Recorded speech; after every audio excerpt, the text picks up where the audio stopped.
നമസ്കാരം.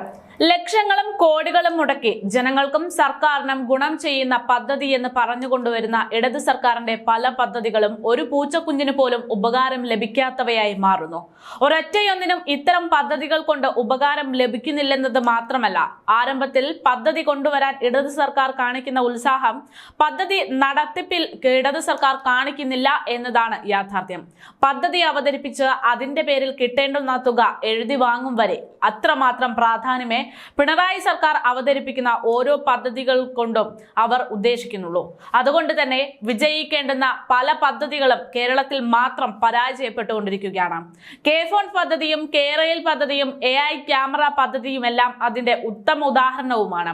കെ-ഫോൺ 8 നിലയിൽ പൊട്ടിക്കൊണ്ടിരിക്കുകയാണ്. പദ്ധതി ആരംഭിച്ചിട്ട് 1 വർഷം പിന്നിട്ടപ്പോൾ പോലും പ്രഖ്യാപിച്ച കണക്ഷനിൽ പകുതി പോലും നിലനിർത്താൻ ഇടത് സർക്കാരിനെ കൊണ്ട് സാധിച്ചിട്ടില്ല. AI ക്യാമറയുടെ കാര്യം എടുത്തു നോക്കുകയാണെങ്കിൽ പദ്ധതി അവതരിപ്പിച്ചപ്പോൾ അമ്പമ്പോ ഇനി കേരളത്തിൽ നിയമലംഘനം എന്നത് ഒന്നും ഉണ്ടാകുകയേ ഇല്ല എന്ന രീതിയിലായിരുന്നു കാര്യങ്ങളെല്ലാം അവതരിപ്പിച്ചതും അവകാശപ്പെട്ടതും. എന്നാൽ പദ്ധതി അവതരിപ്പിച്ച് കൃത്യം 1 മാസം ആയിട്ടേ ഉള്ളൂ. അപ്പോഴേക്കും ലക്ഷങ്ങൾ മുടക്കി സ്ഥാപിച്ച പല ക്യാമറകളും പ്രവർത്തനരഹിതമായി തുടങ്ങി. പ്രവർത്തിക്കുന്ന ക്യാമറകൾ പലതും പടർന്നു പിടിക്കുന്ന ചെടികൾ കൊണ്ട് മൂടുകയും ചെയ്തു. ആ ഇലകൾ പോലും മാറ്റി ആ ക്യാമറയെ സംരക്ഷിക്കാൻ ഈ പദ്ധതി കൊണ്ടുവന്ന ഒരു ആൾക്കും സാധിച്ചിട്ടില്ല. കാര്യം പദ്ധതി മെയിൻറ്റെയിൻ ചെയ്യണമെന്നുള്ള ഉത്തരവാദിത്ത ബോധം പോലും ഈ ഇടത് സർക്കാരിന് ഇല്ല. അക്ഷരാർത്ഥത്തിൽ 8 നിലയിൽ AI ക്യാമറ പദ്ധതിയും പൊട്ടിയെന്ന് ചുരുക്കം.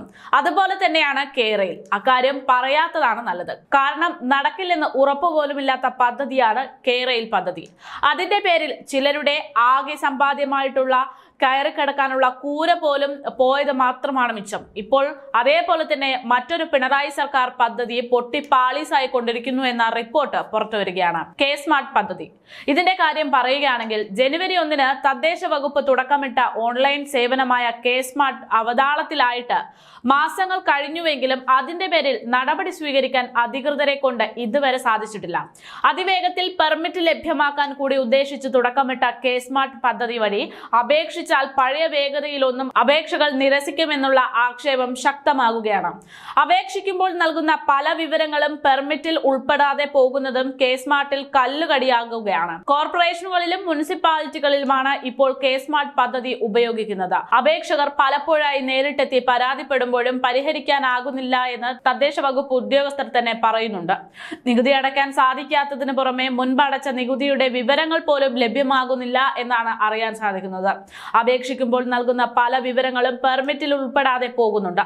കെട്ടിടത്തിന്റെ അളവ് തിട്ടപ്പെടുത്തുന്നതിലും സോഫ്റ്റ്വെയർ പിഴവ് കാണുന്നുണ്ടെന്നാണ് റിപ്പോർട്ട്. ജനന, മരണ, വിവാഹ സർട്ടിഫിക്കറ്റുകൾ വിതരണം ചെയ്യുന്നതിൽ മാത്രമാണ് കെ-സ്മാർട്ട് പദ്ധതി ഫലപ്രദമായി പ്രവർത്തിക്കുന്നതെന്നാണ് വിവരം.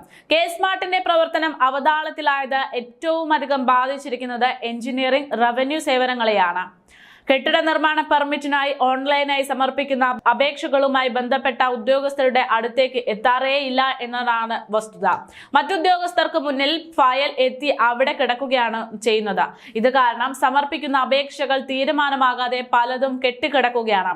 പഞ്ചായത്തുകളിലും കെ-സ്മാർട്ട് നടപ്പിലാക്കുമെന്ന് സർക്കാർ നേരത്തെ പ്രഖ്യാപിച്ചിരുന്നുവെങ്കിലും അത് ഇതുവരെ നടപ്പിലാക്കിയിട്ടില്ല.